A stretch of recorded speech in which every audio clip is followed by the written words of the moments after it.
Hello Kindred Longevity Lifestyle Designers, this is Govern Your Secrets of Longevity.com. I've talked in the past about how the idea of yin and yang, these two polar philosophical ideas, can be applied to one's life and be used to understand one's health in a greater degree. So from the past, a lot of the examples I'd use would be when we're exercising or developing ourselves physically through exercise. We want to have a balance of more external vigorous exercises and more internal subtle exercises, ranging from yoga to even completely internal exercises like meditation. And you could go across the board looking at diet, looking at herbs, and you can apply these same two principles to them.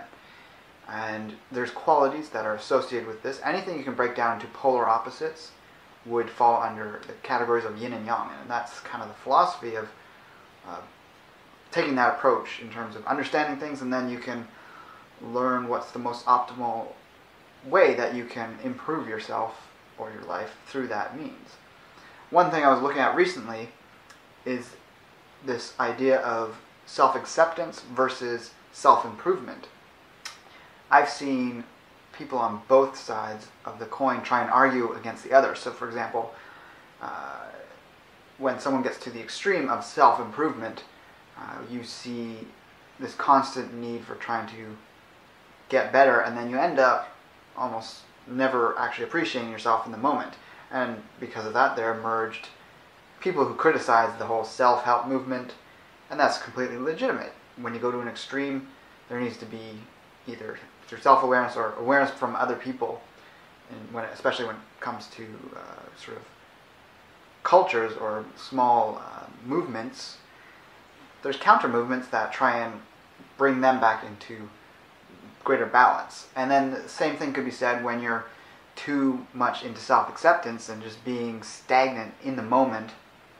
There's nothing that's propelling you to growth. There's no goal setting. There's no trying to move into a position where you're going to have a better mode of living, whatever it is you're applying that improvement upon.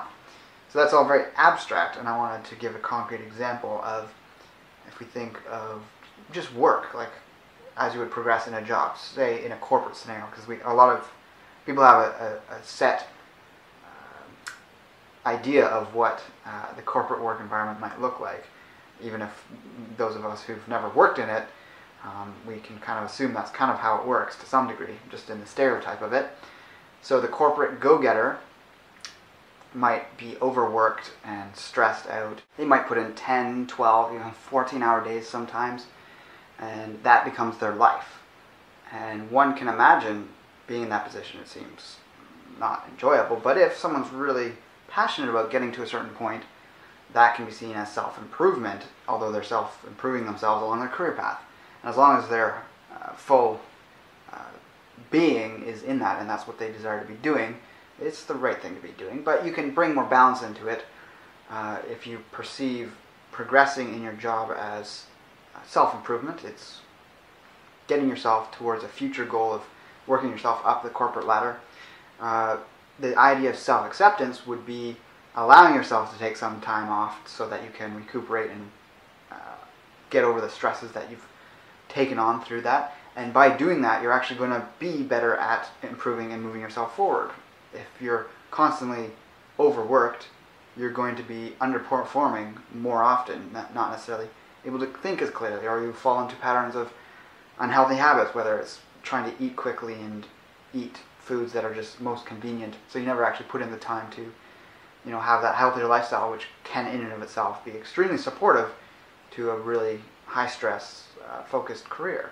So the people who are the most effective in the corporate world, and the CEOs and the people that make it to the top of these companies, the people who start the companies and who are entrepreneurs but are working virtually 24/7, they also surround themselves with lifestyle habits and things that you could call self-acceptance, in that it's trying to create the best mode that they can exist in that way to function at their best. So on the far other end of the scale, you have someone who's really focused on self-acceptance and wants to enjoy every moment, and if they associate work with not enjoying the moment, they're going to become stagnant, and they could end up being a couch potato. They could just put the bare minimum in at work. Maybe they have no goals or aspirations in progressing in their work, so they're stuck at a set wage, and that leads to consuming really cheap food that would eventually probably become junk food. And this is that excess of self-acceptance. It's not pushing yourself to leave that comfort zone. And yes, when you're in that comfort zone, it's comfortable, and when you step out of it, it's uncomfortable. So that is the extreme of self-acceptance. I mean, the word self-acceptance sounds pleasant, but taken to the extreme, it becomes laziness. So if we were to think of yin and yang, in that yin is the extreme laziness, the stagnant, the unmoving, whereas yang is the active, moving, very hot or fiery. So it's the one extreme that's more prone to stress. And so that's sort of looking at it in terms of jobs and what we can do. I've heard a lot lately, just through what I've been reading, in regards to acceptance or people criticizing the self-improvement ideology, and that's only legitimate in those who take it too far. You can set goals and be constantly self-improving if they're not held to such a degree that you're not going to be satisfied until you get them, because when you do get it, you're just going to have another one. You're never going to be satisfied. You're always going to be trying to do this thing, that thing, and the next thing. If you think of someone bodybuilding, they might be in that place of always wanting a bigger body and never being happy, and they could have a very low self-concept as they progress and develop their self. But then there's perfectly legitimate people who develop themselves, and they are happier with each progressive step as they improve themselves, whether it's losing body fat or gaining muscle mass or developing themselves to look a certain way. There's two ways you can go about it, of course. And that can exist whether it's males trying to look a certain way or females trying to look a certain way. So that's really important stuff to keep in mind, whether it's diet, work life, exercise. We want to have this balance of accepting where we're at and being content where we're at, but also striving to improve ourselves and set new goals and work towards them without getting too comfortable where we're at, which stifles it. If you think about the average day, the 24-hour time cycle, there's half we could think of as more yin, half as more yang. The yin is very easy to describe. You're going to spend roughly 7 to 8 hours of that sleeping. That's when you're at your most passive.